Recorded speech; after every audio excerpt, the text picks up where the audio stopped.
This is Greg Pass with the Americans in Wartime Museum. Today's date is June the 7th, 2019, and we are at World War II weekend in Reading, Pennsylvania. Sir, would you please give us your full name and where you were born? My name is Gene DeBarth. I was born in Philadelphia, 1925, And what war did you participate in? World War II. And do you have any other military members in your family? My father was in World War I, and I have a son who was in the Air Force during Vietnam War. And do you remember where you were when you heard about the attack on Pearl Harbor? It might seem a little strange to you, but my brother and I were in the movie watching Gone with the Wind. And some people question that because it was Sunday. What happened was the election in November, just before that started, the community voted to have Sunday movies. So that's the reason we were there. Came home and heard about the attack. What were you thinking at that point? I couldn't believe it. What happened here, and so on. And it finally dawned on me that this was a serious problem. It was, it only took a few minutes, but it kind of developed in my mind. And I was in school at the time. I was only 16, and then I dropped out of school and joined the Navy when I was 17. I didn't have any high school, but some people ask me, you mean they'd let you join the Navy when you're only 17? I said, if you have a warm body, they're willing to take you. Why'd you select the Navy of all the branches? One, I wanted to be electrical engineer. I wanted that from when I was about 10 years old. And I thought that I could get some training in that direction in the Navy. It was unlikely that I'd get that kind of training in other branches of service. So I joined the Navy. So tell us a little bit about where you trained at and the type of training that was offered to you. I was shipped to Naval Air Station in New York. I don't recall its name at the moment. Went to school there, was sent to Chicago, went to Aviation Electricians Mate School, and then I was qualified to work on aircraft. And that's the way I had gotten started. So let's go into your deployment. So how did that play out? If you were in the service, you know how these things work. They tell you to go someplace, and you go to you go to a warehouse where they have a whole bunch of people, and you wait until they tell you where to go. And they sent me on a ship, and it was supposed to land in Casablanca, but it landed in Oran, North Africa. I think it was diverted because of enemy submarines. I apologize. When was this? What year would this have been? 42? Yes. Okay. So we took a train across country from Oran to Casablanca. Well, actually Port Leoti, which is right near Casablanca. It's a French airport, and that's where I worked on PB4Y1s. It was my job to do the electrical work to keep those things flying. So let's talk about the aircraft. What type of aircraft is it? What's the mission of the aircraft? Tell us a little bit about the crew and how it was used during the war. It's a 4-engine bomber originally, modified to meet the Navy's specs for anti-submarine patrol. They took the belly gun out and they put a big radar unit in there. And they made some other modifications. They didn't carry as many bombs, but they carried a lot of fuel. So that they go out and cruise around. And our mission was to sink whatever we saw. But if the Germans knew we were there, they're not going to come in. So we did our job in either way, either deterrent or combat. And then we patrolled the Mediterranean most of the time. And I was part of the squadron that was sent to Gibraltar. Of course, they don't tell you why, you know. But I found out that our patrol was changed from Mediterranean to Biscayne Bay. Biscayne Bay is an area north of Portugal. It's west of a piece of Spain, but north of Portugal. That was patrols before D-Day. Of course, we didn't know that. But that's what we were doing. I happened to be in Europe on D-Day, but I was in Gibraltar. Nobody was shooting at me because I was ground crew, and the air crew was out patrolling. Every aircraft we had was out patrolling, of course. So then, a short time later, our squadron was sent to southwestern England. We flew from North Africa, where the temperature, when it got cold, was about 75, and when it was hot, it got as hot as 130, to southwestern England when they had a blizzard. We put all of our clothes on and it still felt like we were going to freeze. And when was this that you were in England? Do you remember the year and the month around, or approximately? I don't remember the year or the month, but I'll tell you when it was. Shortly after the invasion. Okay.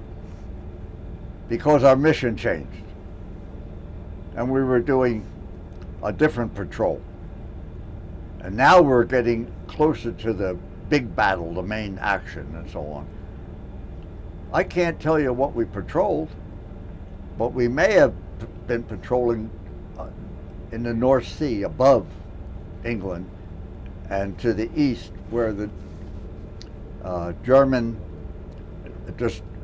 submarine pens were located.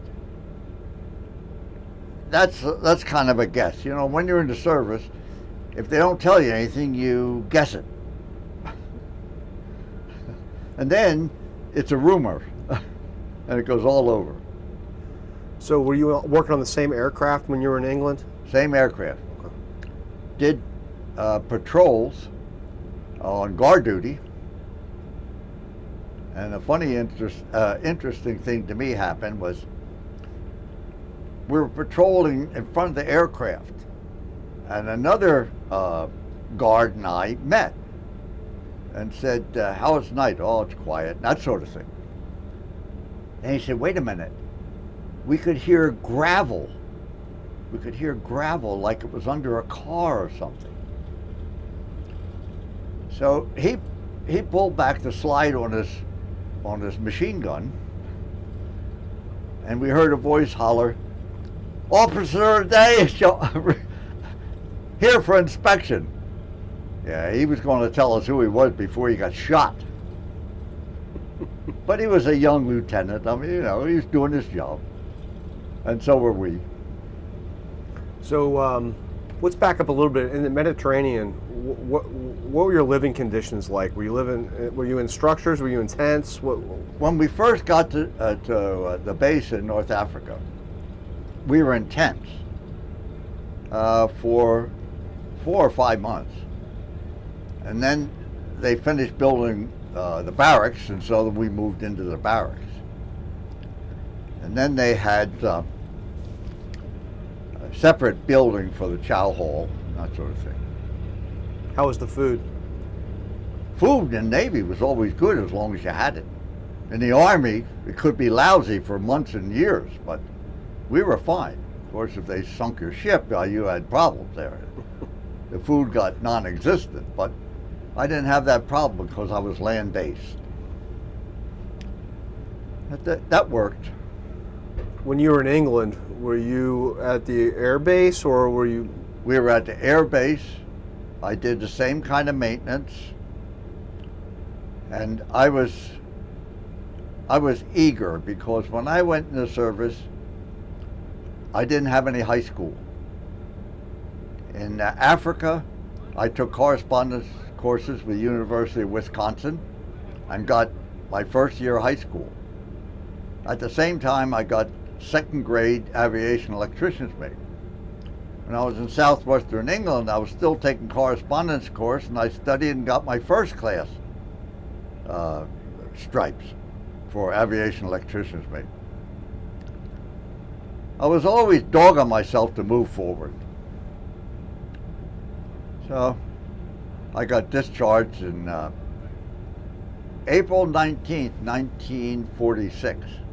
Why do I remember that date so clearly?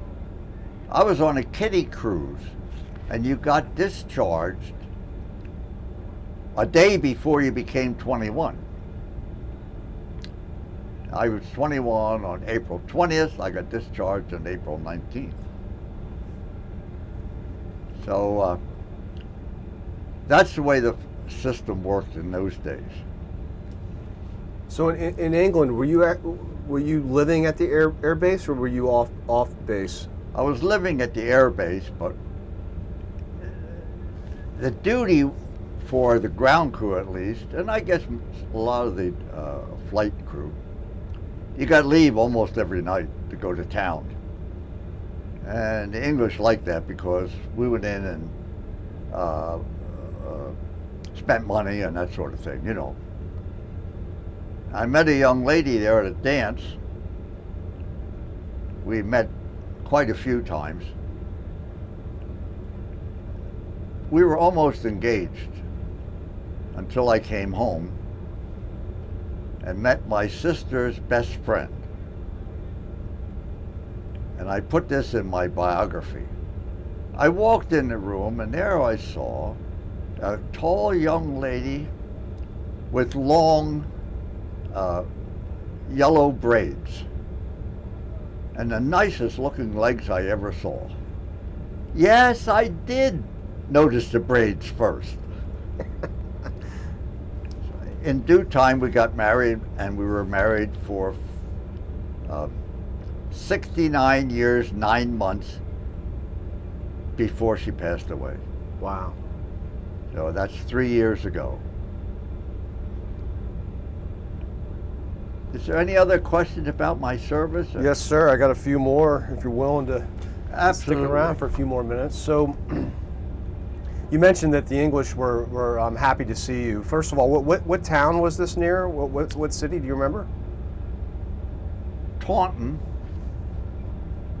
Somerset County, which is in southwestern England.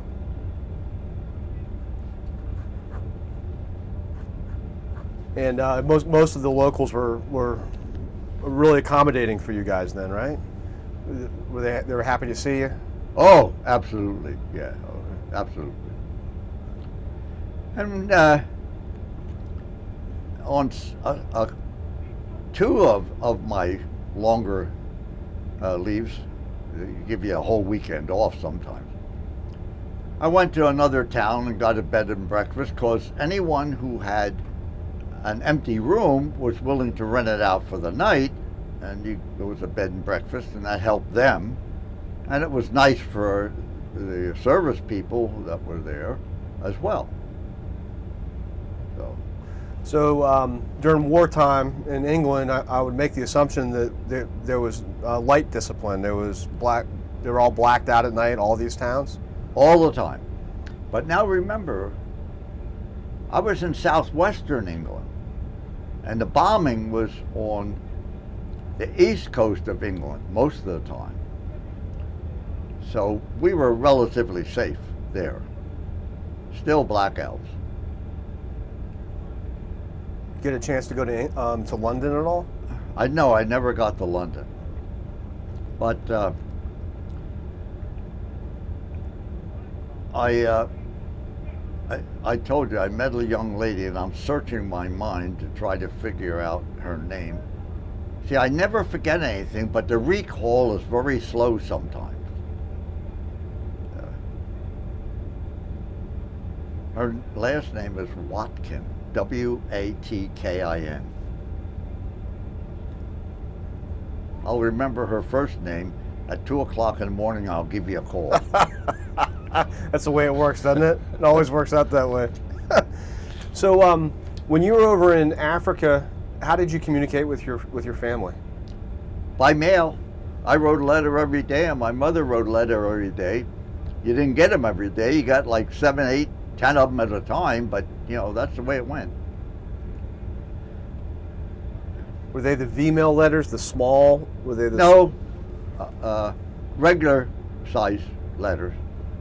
And she told me that a couple times she got a letter and it had holes in it. I said, yeah. I said something I shouldn't have said, and it was cut out. Maybe I said, it was really hot yesterday. It was 130 degrees. 130 degrees, they took that right out. That's a guess, but I think that's what happened. So, I know you didn't have a lot of downtime, but in the time that you did have in Africa, what did you guys do to keep busy, to have fun? In North Africa, they read, played cards a lot, and that sort of thing. I was taking high school correspondence courses. I spent most of my time doing that. Gotcha. I sound like a dull guy, don't I? Not at all. And I'm not a typical sailor because I didn't drink and I didn't swear. Now, how can you be in the Navy that long without drinking and swearing? You keep in touch? Did you ever keep in touch with your buddies after the war? I never got in contact. I tried, but I couldn't get in contact with them. When I was in North Africa, there wasn't much to do outside the base. You go into the USO and wander around the town a little bit, and the boys who learned to speak English in a hurry would offer to show you around town. You gave them a tip or something, some money, and that's about it. So my monthly pay was $125. Now remember, a dollar used to buy a lot back then. And I sent $100 home every month. But I was fine on $25 because I didn't drink and I didn't smoke. Of course, swearing is free. I didn't do that either. So, do you remember where you were when you heard the war was over? And I was southwestern England on the base. I had duty, so I didn't go into town. But I heard later that they had, everybody was out in the street screaming and hollering and, rejoicing. Of course, you'd expect that. Any concern that you'd be shipped to the Pacific Theater? No, I never thought about that. They sent me to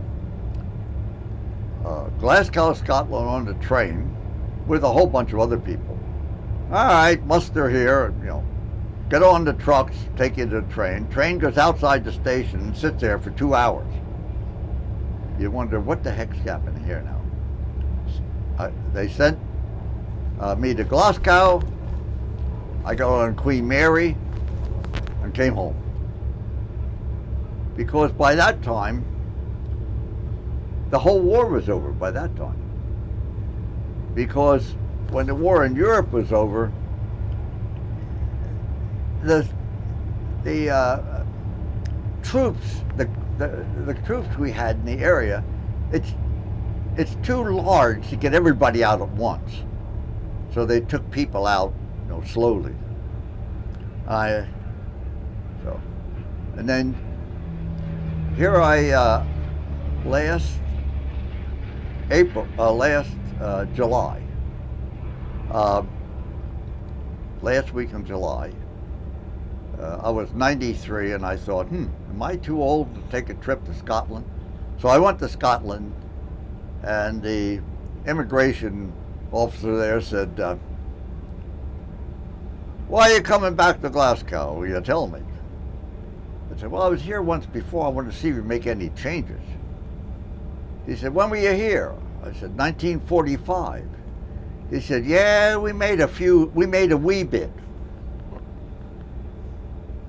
So that takes you full circle unless I left some holes in it. I got a couple things real quick. You mentioned the Queen Mary. Yeah. What was that like? It was a troop ship. It wasn't that glamorous thing with chandeliers and tables with tablecloths. No. When you went aboard, they gave you a tag to wear. That meant you were either in the first sitting for the meal or the second. There were so many troops on there that they divided it up that way.